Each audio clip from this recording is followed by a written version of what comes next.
as a country, we had been under the British for 150 years.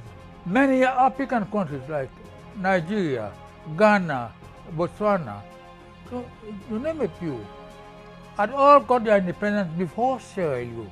During the 1950s and 1960s, the European colonial enterprise in Africa was under siege. One after the other, years of imperial constructs began to collapse. Pockets of territories carved by colonial powers were becoming nations. The sun began to set on the British Empire. Part of the whole policy that the British implemented in governing colonized population was this policy of divide and rule. They made education a privilege, and they created this class distinction.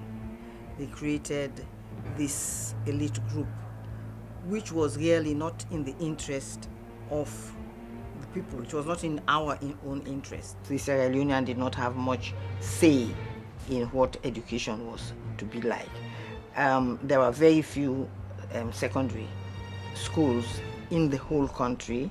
Like all colonial situations and the way that colonialism was set up with an educated elite who had a particular kind of relationship with the colonial power in terms of them being really having been educated for their participation within the colonial system. And of course, it's that same educated elite that turns around, of course, and begins to push for the overthrow of colonialism. So the nationalists of the 1920s and 1930s were much more gradualist in what they were asking for. They were asking for changes, they were asking for more participation, they were not necessarily asking for an overthrow. In the post-World War II period, the 40s and the 50s, what we see happening all over West Africa, and to a large extent in Sierra Leone, is a more radical demand for change.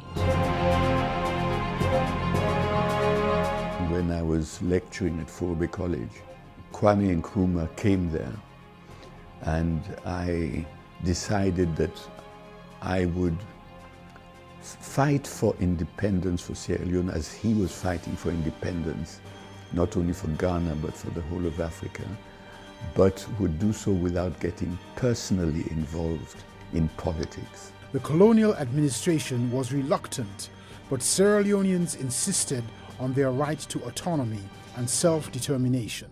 The governor, who was at that time Sir Maurice Dorman, heard that we were talking to the colonial office about the future. And he sent a message, said Sir Dr. Magai had told him to tell the colonial secretary that he did not send us to talk about independence. He only sent us to talk about the future of Sierra Leone. The leaders managed to steer the colony and the protectorate gradually, but with certainty toward the birth of a nation known as Sierra Leone.